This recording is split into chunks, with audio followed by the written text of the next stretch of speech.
Hey everybody, it's Chainsaw Reacts. Welcome to my non-spoiler review for Captain Marvel. Now, before I get into my non-spoiler review, my positives, my negatives, all that, my overall thoughts, I have to address this up front, okay? It has to be said. There is so much controversy surrounding this movie, okay? It is insane. There's a lot of it. For me, I left it all at the door. All the things I've heard, all the things I've seen, all the positive, all the negative, I left it all at the door. And I wanted to base my review clearly, obviously, on the film. Like, how is the film? Okay, I don't want to focus on the things surrounding it. I want to just, how's the film? Okay?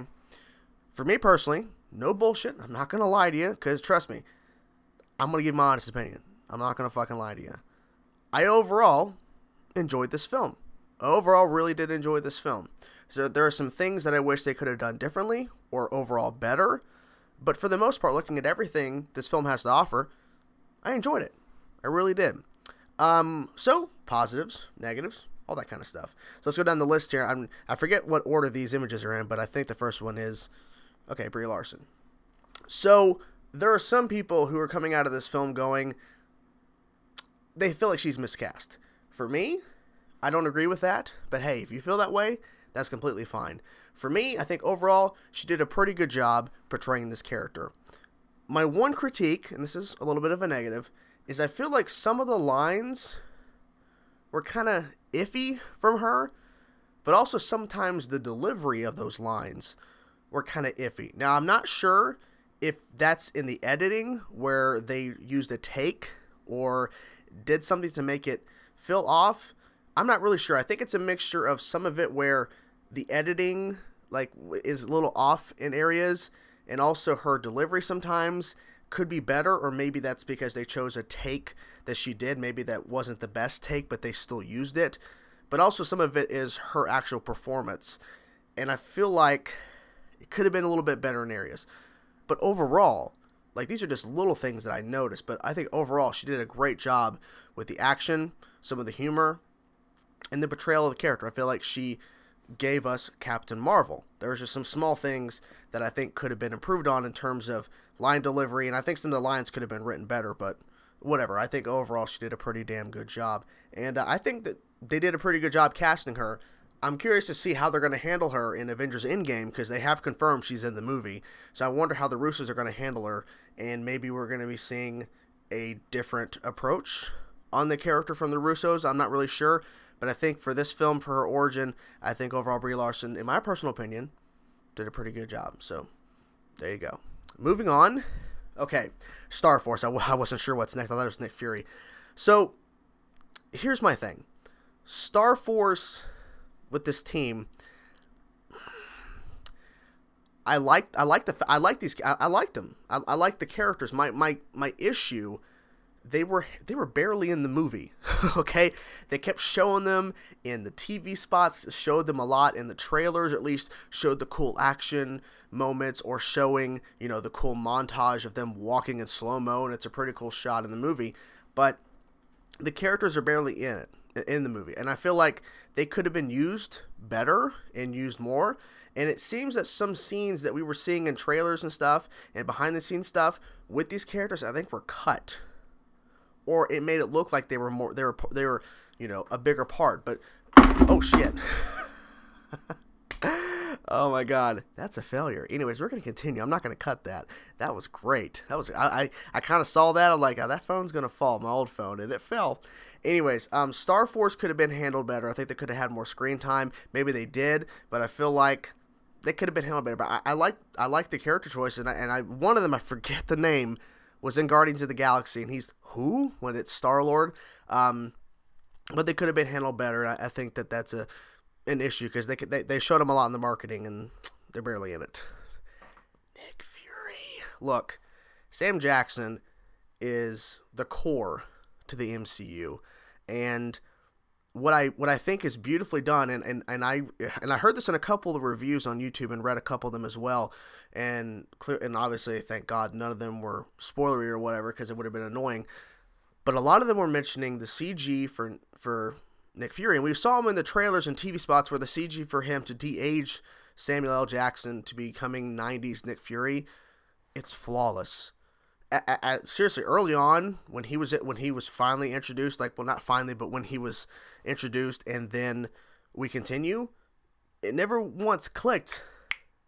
This is a de-aged Nick Fury with CG, de-aged Samuel L. Jackson.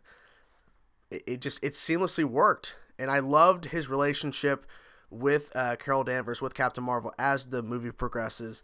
I love their dynamic, and seeing how the ending of Infinity War, spoiler for Infinity War, because that movie's been out for, well, almost a year at this point, but the after credit sequence of him using the beeper, it makes sense why he would call, and if you watch the movie, you'll completely understand why.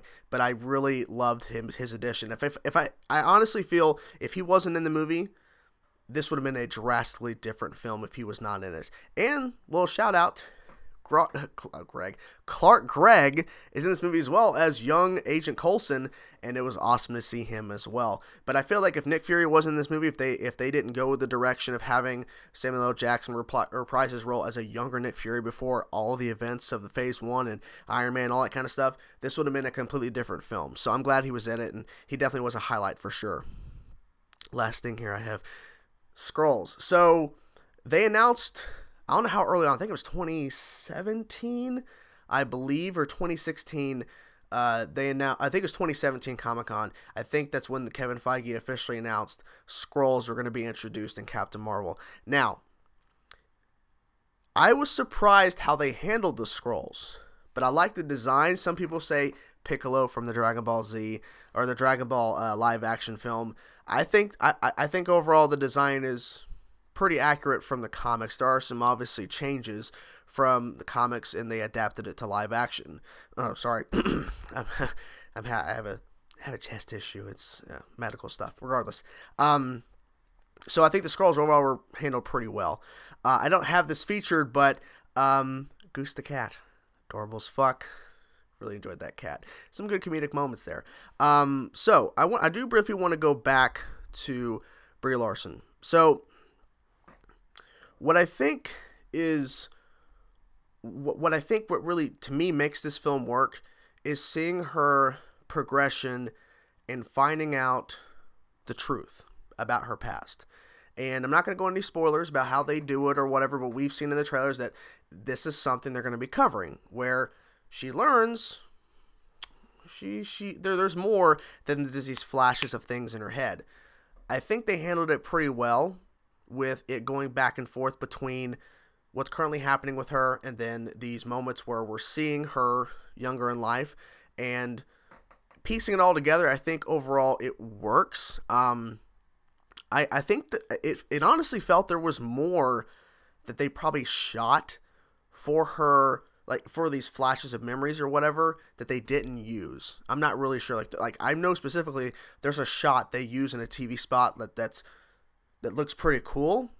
It's not in the movie. So, but obviously that's marketing, so it's a different tactic. But I feel like, do not show these moments they're supposed to stand out in a trailer and it's not in the movie. I feel like that's kind of crappy. But hey, whatever. I'm not running the marketing department for this film. But I think overall it was definitely handled pretty well in terms of her story. And I think, like I said earlier, I think she did a pretty good job as Captain Marvel. So here's another critique. Some of the CG was okay. I think where I really noticed it most is when she has the helmet on and it's just the face. You can clearly tell it's CG. Clearly tell.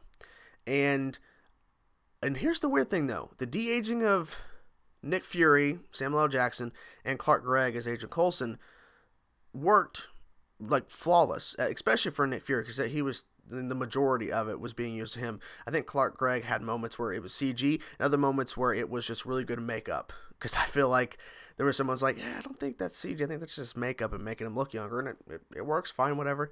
And so I see that, and then I look at some of the CG in not necessarily her flying and fighting spaceships or whatever, or some of the fight sequences. It's when her helmet's on and the mohawk, which I think is a nice touch, but you can clearly tell it's the CG complete without Brie Larson's actual face on it, and it makes it look more realistic. It's just the mouth showing, and it looks a little strange. I really wish they could have polished that up. I'm not sure why it wasn't fully polished up. I'm not really sure, but it could that could have been better.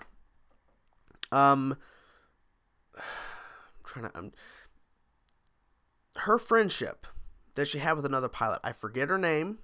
I really do. She has a daughter. I think that the relationship between Carol Danvers and this other pilot, I forget, I'm very, very sorry, guys, that I'm forgetting, is that it's explored, but not enough in my personal opinion. I feel like some of this we're setting up certain things that we're going to explore later on, but right now it's like we have so many other things going on story-wise that we can't really cover everything. There's a lot of things they're covering in this movie. Some of it works, some of it could have been better, and I feel like that was one thing that I really could have seen more, because that's her main connection to her past, and they only cover it a little bit, and then the story just has to continue because we can't spend too much time with Carol Danvers trying to remember, you know, her friend from her past. Like, it felt like they could have spent more time, and maybe they did shoot more for the storyline, but they just kept rushing along. One final thing I do want to mention that I think to some people it's going to work, for others it's probably not, and I can't really reveal it, but it's a twist in the movie, and if you've seen the movie, you know what the twist is. If you are somebody that likes the twist, then this film works for you. And I feel like, and I've seen some people, and I was looking this up too on Twitter, because after I saw the movie, I was curious to see what people thought, and I was typing in certain keywords and finding people talking about it and saying how they didn't like the twist, or they felt that it was kind of, well, we saw that coming. It was kind of obvious. For me, I was surprised by the twist. Okay, but I can see where some people might have an issue with the twist that happens in this movie. But I think it worked. It works for me.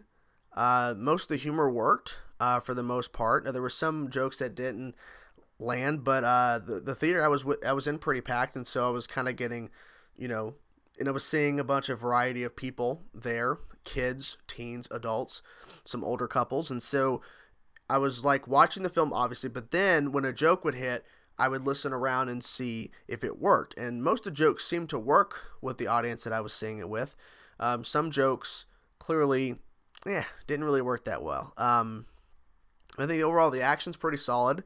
I just feel like they could have done more with Star Force. People are probably going to ask about Ronan, because Ronan the Accuser, before he becomes Ronan the Accuser, is in this movie. How is Ronan handled? Well, my hope was that, and this is unfortunate, my hope was that Ronan was going to be used more efficiently in this movie than he was in Guardians of the Galaxy. And I'm sad to say he's barely in it. And I guess you could say that's a spoiler, but hey, I'm going to be realistic with you. You know, he's barely in the film. I like the fact that he's in it, but I wish they could have done more with him, but they don't. Because there's a lot of things this movie is covering, so I feel like at that point, they're like, we got to cut some bits out because we got to focus on these main factors, these main things. So overall, I think this film worked. I overall enjoyed this film. Some things that I had issues with, and I covered some of them. Others I can't specifically because they are spoilers. But overall, I enjoyed this film. Now, the rating-wise, I'd probably give this film 7.5 out of 10, maybe an 8. I'm not really sure. I'd have to watch it again. But I overall enjoyed it. I know some people are going to hate my opinion and say that they can't believe that I enjoyed this movie. I'm just being honest. If I didn't enjoy it, I would tell you I didn't enjoy it. But I think overall, I had a good time. You know, not gonna lie. Why would I do that? So there you have it. That's my review. Hope you guys enjoyed it. And I'm curious to know what you guys thought about this movie. Let me know in the comment section below. Non-spoilers, please. Please don't spoil it for people. Talk to you guys soon. Peace out.